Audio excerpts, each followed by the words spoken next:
Hi friends, welcome back to my channel with me Vijayalakshmi Janarthanan.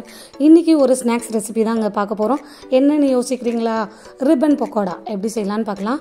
அதுக்கு first இந்த மாதிரி ஒரு பவுல் எடுத்துப்போம். அதில் 1 கப் அளவுக்கு அரிசி மாவு, அதில் 3/4 கப் அளவுக்கு கடலை மாவு ஆட் பண்ணிக்கலாம். உங்களுக்கு இன்னும் சாஃப்டாக வேணும்னா நீங்கள் 1 கப் அளவுக்கே கடலை மாவு ஆட் பண்ணிக்கலாம். நான் கொஞ்சம் கிறிஸ்பியாக இருக்கணும்னு 3/4 கப் அளவுக்கு ஆட் பண்ணியிருக்கேன். 1 டேபிள் ஸ்பூன் அளவுக்கு ஓமம் ஆட் பண்ணிக்கலாம். உங்களுக்கு ஓமம் பிடிக்காதுன்னா கொஞ்சம் கம்மியாக ஆட் பண்ணிக்கலாம். அடுத்தது பெருங்காயத்தூள். இது உங்களுக்கு எவ்வளோ வேணுமோ அவ்வளோ ஆட் பண்ணிக்கலாம். டேஸ்ட்டுக்கு ஏற்ற போல் பெருங்காயம் நல்லா சாப்பிடுவோன்னா எக்ஸ்ட்ரா ஆட் பண்ணிக்கலாம். இப்போ 1 டேபிள் ஸ்பூன் அளவுக்கு உப்பு சேர்த்துருக்கேன். சால்ட் உப்பு தான். இதை சேர்த்துட்டு காரத்துக்காக 1 டேபிள் ஸ்பூன் அளவுக்கு வெறும் மிளகாய்த்தூள் ஆட் பண்ணியிருக்கேன். ஆட் பண்ணி இப்போ நல்லா ஒரு குழி கரண்டி அளவுக்கு எண்ணெயை காய்ச்சி எடுத்துக்கலாம். அதை இதோட ஆட் பண்ணிக்கலாம். ஆட் பண்ணிவிட்டு ஒரு 2 டேபிள் ஸ்பூன்லேருந்து 3 டேபிள் ஸ்பூன் அளவுக்கு பட்டர் சேர்த்துக்கலாம். இதை உருக்கியும் சேர்க்கலாம், இல்லை அப்படியே கூட சேர்த்து பிசைஞ்சு விட்டுடலாம். அப்படியே சேர்த்துருக்கேன். உருக்கி வேணாலும் உருக்கி சேர்க்கலாம். இப்போ இதெல்லாம் சேர்த்து நல்லா பிசைஞ்சு விட்டு கொஞ்சம் கொஞ்சமாக தண்ணி சேர்க்கலாம். தண்ணி சேர்த்துட்டு இதை பிசைஞ்சிட்டே வருவோம். இது ஃபுல்லாக கடலை மாவு யூஸ் பண்ணியும் செய்யலாம், இல்லைன்னா பொட்டுக்கடலை யூஸ் பண்ணி செய்யலாம். இந்த மாதிரி மிக்சிங் ரேஷியோலாம் நம்மளோட இஷ்டம்தான். நம்ம எந்த மாவை யூஸ் பண்ணுறோமோ அதை பொறுத்து டேஸ்ட் அண்டு கிறிஸ்பினஸ் டிஃபர் ஆகும். அவ்வளோதான். இப்போ நான் மாவு நல்லா பிசைஞ்சிட்டேன். இது கூடவே கொஞ்சமாக மஞ்சத்தூள் கலருக்காகவும் வெள்ளை எள்ளு சேர்க்குறேன். நம்ம பசங்களுக்கெல்லாம் வெறும் எள்ளா கொடுத்தா சாப்பிட மாட்டாங்க.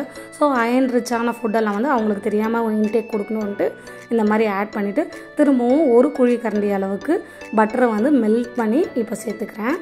சேர்த்து நல்லா மிக்ஸ் பண்ணி விட்டுடலாம். உங்களுக்கு பட்டர் வேணும்னா நீங்கள் குறைச்சிக்கலாம், இல்லை பட்டர் நல்லா சாப்பிடுவீங்கன்னா எக்ஸ்ட்ராவாக ஆட் பண்ணிக்கலாம், இல்லை நெய்யில் கூட செய்யலாம்.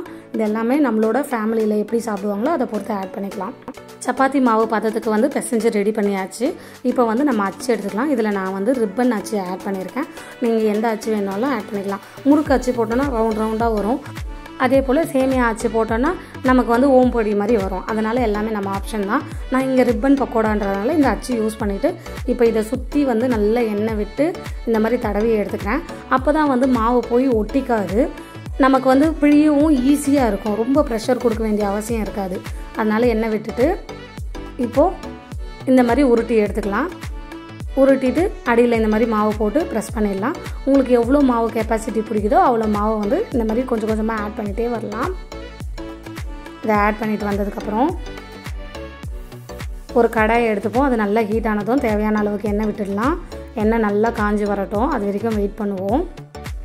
இந்த மாதிரி நிறைய ஸ்நாக்ஸ் ரெசிபி நான் அப்லோட் பண்ணுறேன் ஃப்யூச்சரில். மறக்காமல் சப்போர்ட் பண்ணுங்கள். இப்போ எண்ணெய் காஞ்சிடுச்சு. கொஞ்சமாக மாவுலேருந்து கிள்ளி போட்டு பார்த்தோன்னா அது நல்லா பொரிஞ்சு வந்துச்சுன்னா எண்ணெய் காஞ்சிச்சுன்னு அர்த்தம். இல்லை மேலே கை வச்சு பார்த்தாலும் நல்லா ஹீட்டாக இருக்கும். இப்போது இந்த அச்சை எண்ணெய்க்கு மேலே இப்படி வச்சு நான் பிழிஞ்சு விட போகிறேன். பாருங்கள், நல்லா இப்படி ப்ரெஸ் பண்ணோன்னா நமக்கு கீழே ரிப்பன் மாதிரி வருது இல்லையா? அது வந்ததும் கட் பண்ணி விட்டுட்டு உங்களுக்கு எந்த அளவுக்கு வேணுமோ அந்த அளவுக்கு சுற்றி விட்டு மேலே கட் பண்ணிடலாம். இப்போ இது 2 பக்கமும் நல்லா ரோஸ்ட் ஆகட்டும்.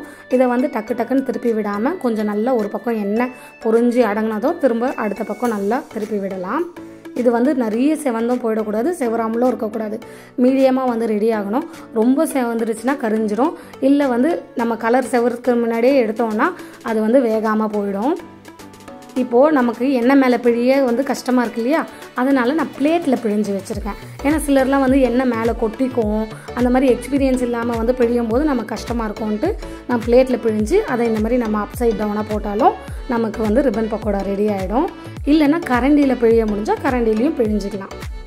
அடுத்த மெத்தட் பார்த்தோன்னா சப்பாத்தி மாவு மாதிரி நம்ம திரட்டிக்கலாம்.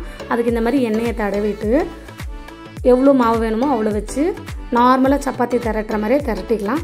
இது கொஞ்சம் நல்லா மெலிசாவே திரட்டிக்கலாம். நீங்கள் கவலைப்படாதீங்க, ஒட்டாது. ஏன்னா கீழே நம்ம எண்ணெய் தடவி இருக்கோம் இல்லையா? அப்புறம் இந்த மாதிரி கத்தியை வச்சு கீறிக்கலாம். கீறிட்டு இந்த மாவை எடுத்து நல்லா கொஞ்சம் லைட்டாக ட்விஸ்ட் பண்ணி அப்படியே எண்ணெயில் போட்டோம்னா நமக்கு ரிப்பன் பக்கோடா மாதிரியே ரெடி ஆகிடும்.